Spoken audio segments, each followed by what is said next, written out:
اسے حرام سمجھنا چاہیے ناظرین کرام، یہ کسی نام پر بھی ہو، انسان مرتے ہیں اس میں۔ فرض کر لیجئے کہ کوئی ایسا واقعہ ہو جاتا ہے کہ جنگ چھڑ جاتی ہے، کیا بنے گا آپ کے بچوں کا، کیا بنے گا میرے بچوں کا؟ اپنی تو چھوڑیے، ہم گزار چکے، اور آنے والی نسلیں اپاہج پیدا ہوں گی۔ اب آواز اٹھانی چاہیے، بھارت کے اندر سے بھی آواز اٹھنی چاہیے اور پاکستان کے اندر سے بھی آواز اٹھنی چاہیے کہ خدا کے لیے یہ بند کر دو۔ پاکستان کے حوالے سے میں کہتا ہوں، چلیے ابھی بلوچستان، یہ نہیں کہ آپ سے سنبھالا نہیں جا رہا، بلوچستان آپ کے ہاتھ سے گیا، آپ کی بے انصافیوں کی وجہ سے، آپ کے ظلم و ستم کی وجہ سے نوجوانوں نے بندوقیں اٹھا لی۔ کہتے رہے آپ فتنہ الخوارج، کہتے رہے جہنم حاصل ہو گیا، پتہ نہیں جنت میں کون جائے گا اور دوزخ میں کون جائے گا، یہ روز محشر اللہ فیصلہ کرے گا۔ آپ اور میں یا کوئی دوسرا یہ فیصلہ کرنے کا وہ استحقاق نہیں رکھتا، زیب نہیں دیتا ہمیں۔ یہ کشمیر، اور بابا ہم نے کیا کرنا ہے؟ کشمیر جانے اور کشمیری جانے۔ پھر میں ایک تلخ بات کہوں گا تو پھر کوئی اور فتویٰ لگ جائے گا مجھ پہ، لیکن وہ ہوگی سچ، اور سچ پہ فتوے تو جیبوں میں ڈالے ہوتے ہیں لوگوں نے۔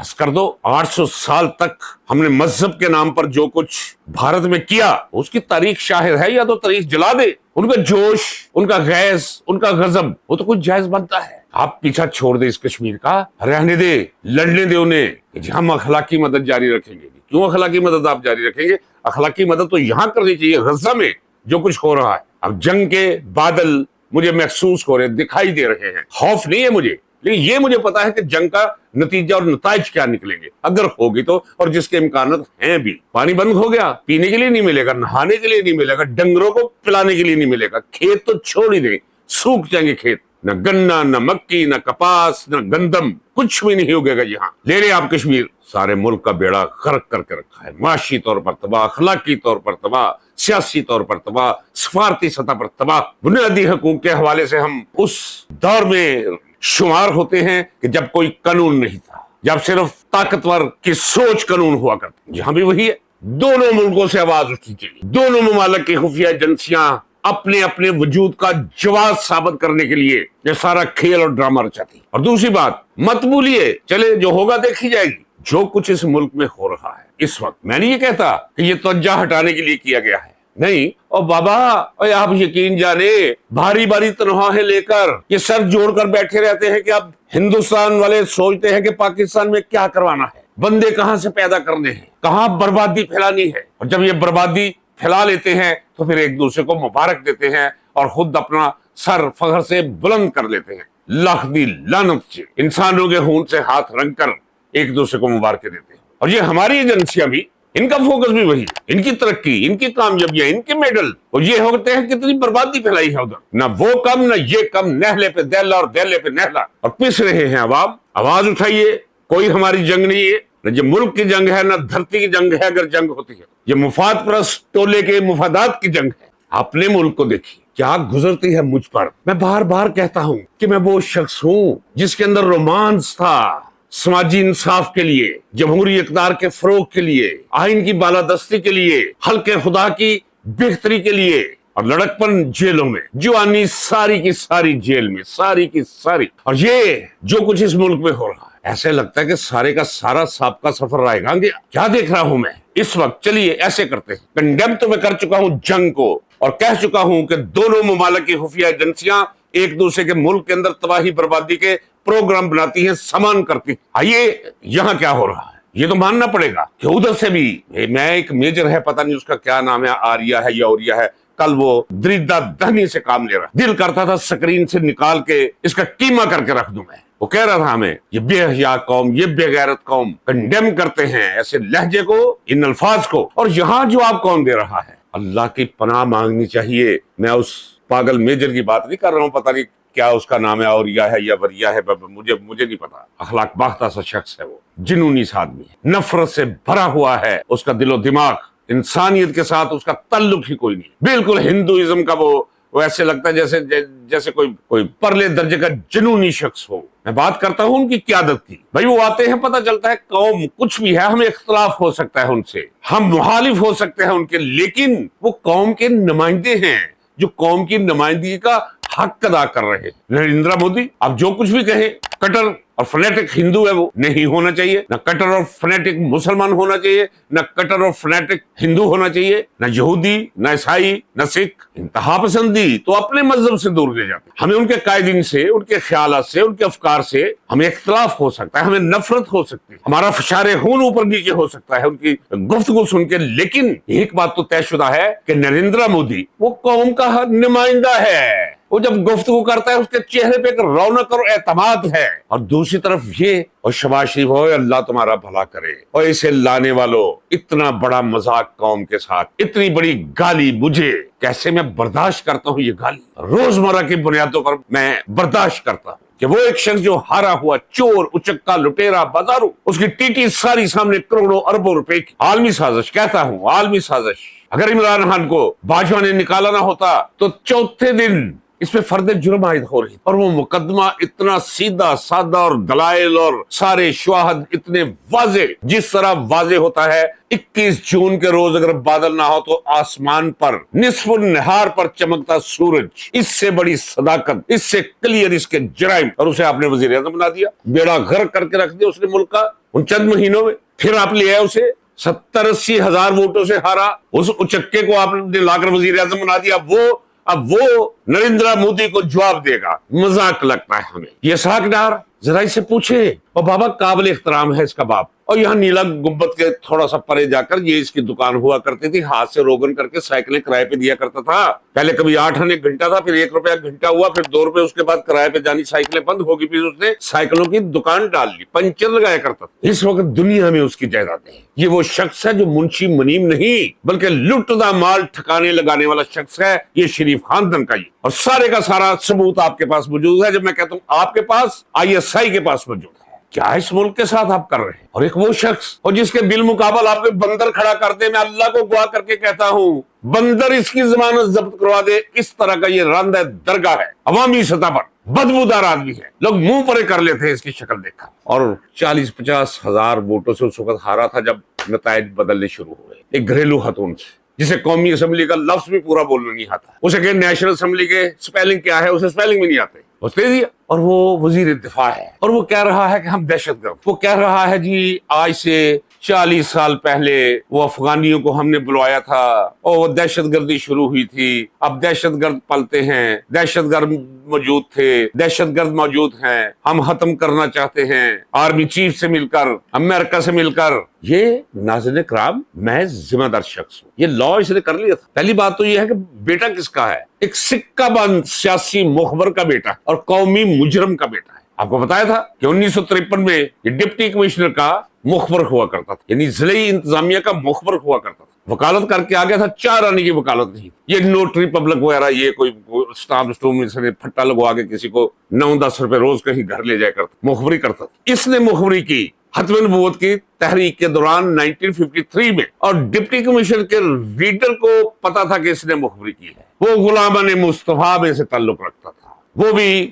حد سے بڑا ہوا تھا ختم نبوت کے معاملے میں۔ اس نے بتا دیا باہر جا کر کہ اس نے 21 لوگوں کے نام دیے ہیں ڈپٹی کمشنر کو، تو اسے اس کے گھر سے نکالا، اس کے باپ کو، یہ خواجہ صفر خواجہ یورینل، اس کے باپ کو گھر سے نکالا اور گدھے پہ بٹھایا، اور ناظرین کرام گواہ رکھیے، تحقیق کر لیجئے، پوچھ لیجئے، کتابوں میں لکھا ہے، ایک نہیں 20 کتابوں میں لکھا ہے یہ، اور ہمارے تو بڑوں نے چھڑوایا تھا اس سے لوگوں سے اور الٹا کر کے بٹھایا تھا۔ پہلے بھی بتا چکا ہوں کہ ان دنوں گیس ویسے نہیں ہوا کرتی تھی، یہ لکڑیاں جلا کرتی تھی، لکڑیوں کا برادہ انگیٹھی میں بھر کر ایک لکڑی، اور وہ اس میں آئل ہوتا تھا، وہ سارے کا سارا توے کی الٹی طرف نچلی طرف جم جایا کرتا تھا، اتنی تھی موٹی طے، سرسوں کا تیل لوگوں نے ہاتھ میں لگا کر اس پہ توے پہ اس کے باپ کا منہ کالا کر کے سارے شہر میں جوتوں کا ہاتھ ڈال کر اس کے چکر لگوائے، اور پولیس نے آ کر چھڑوایا، اور خود یہ کلرک، میں کیوں کہہ رہا ہوں، آج تک اس کی ذہنی سطح اس کلرک سے آگے نہیں گئی۔ وہ ہمارے ایک نوکری کرنے کے بعد ایک آ گیا،